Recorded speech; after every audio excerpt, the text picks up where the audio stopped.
Good morning, Mr. Mystery Guest. Good morning. How are you? Great, thank you. What, do you already know? Do you already know? Can we hear a little bit more? What, we have to ask him. You have to ask him questions. Are we? Do we know you, mystery guest, sir, from your performances on the Red Sox in 2018? No. Did Will Middlebrooks accurately tell a story that said that you didn't need John Farrell, that your players had the 2013 Red Sox locked down? Cannot confirm that, but I did play with Will Middlebrooks. Did you tell Ken Rosenthal that it's not about war, it's about who you go to war with? You're doing pretty good, bud. You're doing pretty good. You must have heard somebody talking about it. All I heard was Tom being yelled at. Did you before get Jonny Gomes? Wow. Yes, it is Jonny Gomes. Johnny, Curtis nailed That it. was- Did you get that from voice? Yeah, very unique voice. Johnny, welcome to the show. I appreciate it. Not only voice, but geez, you went down a rabbit hole on some of these interviews. I was thinking maybe a home run here or a walk off. I just remember. I remember Johnny. I was in St. Louis, and it was Game 4.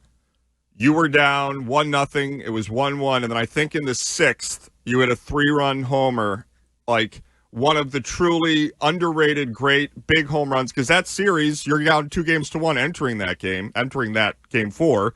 You lose that 3-1 Cardinals, a totally different story. You get that game, you win the next one, and then you win it back here at Fenway in Game 6. That home run was one of the more underrated in Red Sox history. Yeah, that was the story, right? And it was coming off that wild interference call the night before. Yep, with Middlebrooks. That ended a freaking World Series game, which is wild. Not like an interference from catching, ending the game is wild, but in the playoffs or the World Series is a lot more wild. But yeah, man, that's a big hit, big home run for me. Big, home run Red Sox history. But a win is a win. Everybody talks, Johnny, about that was a member of that team. We had Will Middlebrooks on right before the start of this season about what the terrorism at the finish line of the marathon did to sort of reinvigorate the team and playing for a city that was really going through a really tough period. And nobody really encapsulated that better than David. But I thought you did as well. What did that season? How was that different in every way compared to every other season of baseball you played in your life? Yeah, it was wild. I mean, it truly felt like we were like living actively in like American history and like a movie. When you're going through something that, you look up to the elders or you look up to the vets and you ask for advice, like no one's ever dealt with this. No one's ever lived in a city that's been in a lockdown for terrorism, the unknown. And then as it, kind of unfolds and we get moving, we get to see the heroes and we get to hear the good stories and the powerful stories and the boots on the ground and the tying of the tourniquets. And, we'll never get those 4 lives that we lost, but man, just hearing the powerful stories of the boots on the ground, not only at the marathon, but all around. And then the powerful stories of the rehab coming out of it. It was mind-boggling, and it was really heavy. I mean, it seemed like every single day at home there's a first pitch or some sort of something rallying around the marathon. And I thought the Red Sox did a really good job. At times it was super, heavy-hearted, but they just didn't let it go away because so many people needed to get recognized, and it took us all the way to the end of the World Series. Johnny, we talk to a lot of people and they talk about how playing in Boston is just different. You had the opportunity to play on a few different teams, but to play in Boston during that time, what makes Boston different for players? Yeah, this is title town. It is. I mean, at one point, you probably had a favorite player somewhere up in Boston, or your dad did, or your mom did. This is where guys come to get really, really famous. And dudes come to die. They really do. This place will spit you up and chew you up and spit you out. And at the same time, I mean, you can get cheered from the highest mountain in the area. It's World Series or bust. That's all I knew. I came up in the AL East, and I knew that you were going to have to get through the Red Sox to go there. In 2008, with what happened with Tampa when I was on that team. But it's a powerful area. It is. I mean, people, love their sports out here, as they should. There's tons of titles all over the place. There's tons of, Hall of Famers all over the place. But this is where sports happens, and I'm blessed to be able to have the ring on my finger with the Red Sox on it. Jonny, I just love understanding the vantage point of everybody. We obviously watched it as fans, but take me back, Game 2, ALCS 2013. You're down 5-1. The Tigers just shut you down through the Game 1. Game 2, you're about to go back to Detroit, down 2-0, and probably lose the series there. Where were you? I don't even know if you were on base. I should probably know that. But when Ortiz hit the tying grand slam in the bottom of the 8th, walk me through where you were. Have you ever heard Fenway louder than in that moment? So I was actually in the hole, and the inning was wild. I remember they brought in someone who wasn't that good because they had that big lead, when they probably should have brought someone in just to close the game down. Yeah. They allowed some walks. They allowed some bloops. And it was just starting to unravel. And I forget what happened for David to get up, but bases were loaded. And I was just like, duh. Like, of course. Like, if you look at my reaction, like, everyone was going nuts in the dugout. And I was like, honestly, what the frick did you think was going to happen? Did you really think David Ortiz was going to strike out? Like, of course he's hitting the first pitch over the fence for a grand slam, and this place went nuts. But, I mean, that guy's a cartoon character, man. He's so good. And unfortunately, at the moment, I wasn't that surprised. I really wasn't. If someone else hit a home run like me in Game 4, I think everyone's surprised. But, I mean, this guy, he's got clutch written all over it. He's got Hall of Fame written all over his career.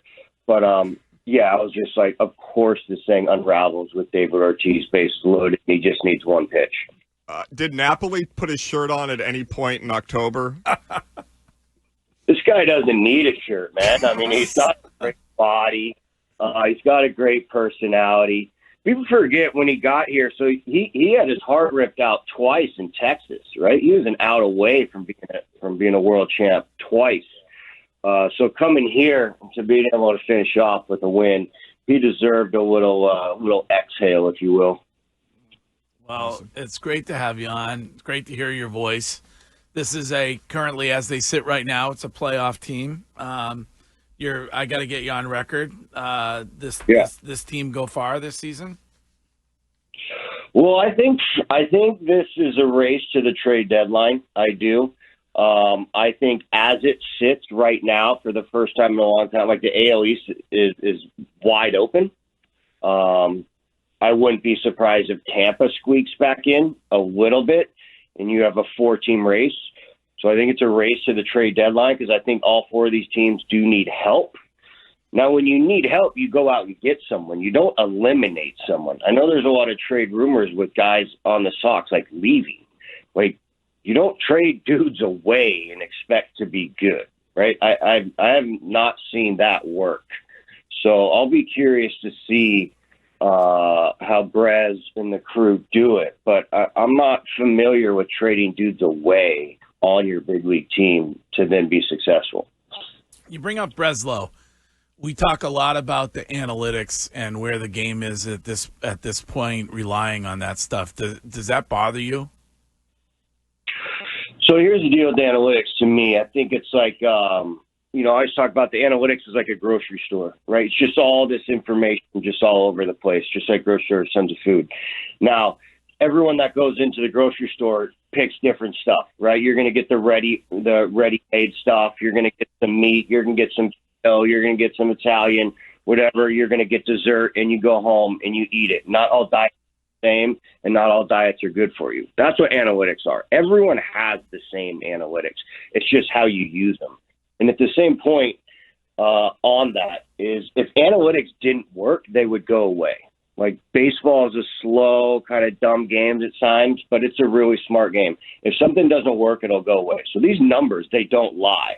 But it should all about relaying the information and analytics to the player, and that bridge is what makes teams really successful. Yeah, I mean, I think, Johnny, that 2013 team to me was a middle finger to analytics.